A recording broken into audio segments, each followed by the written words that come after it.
Shalom saudara yang terkasih di dalam Tuhan Yesus Kristus. Kembali kita akan mendengarkan renungan kita pada hari ini, Selasa 8 Maret 2022, dengan judul Milik Pusaka atau Warisan. Yosua pasal 16 ayatnya yang keempat.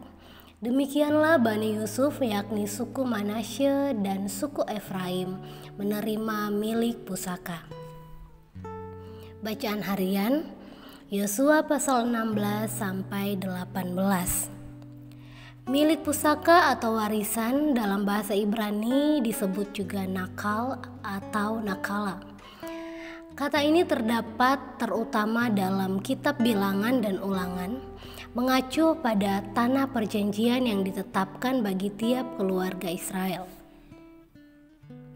Dengan pimpinan Yosua, suku Efraim dan Manasye mendapat milik pusakanya yang diterangkan dalam Yosua pasal 16. Daerah itu secara kasar dapat dijabarkan sebagai berikut.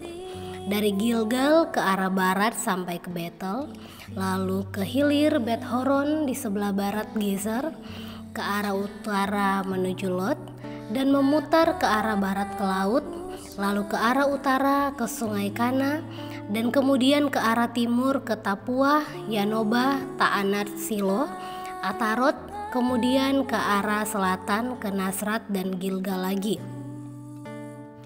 Namun pada pasal 17 ayat 14 sampai 18, suku-suku keturunan Yusuf ini menuntut akan tanah yang lebih luas.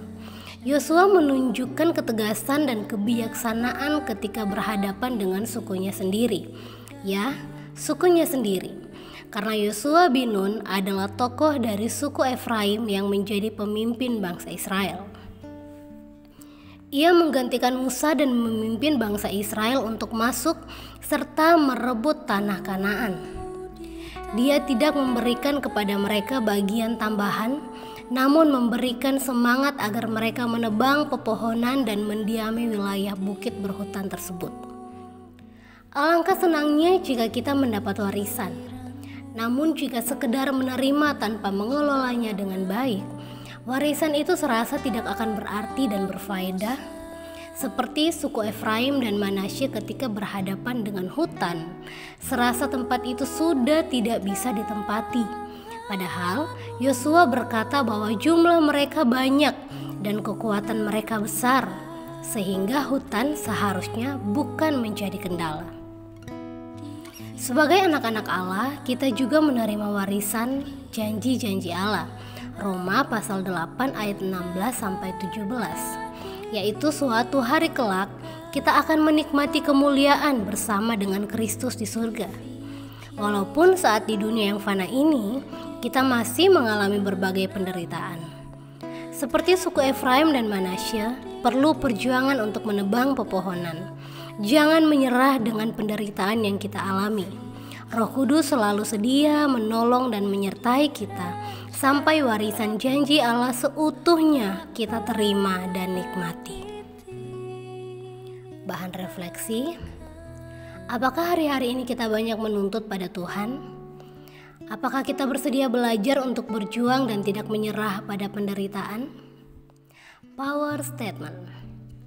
Hai jiwaku, penderitaan ini akan sirna ketika Allah menyatakan kemuliaannya. Jangan menyerah. Mari kita berdoa.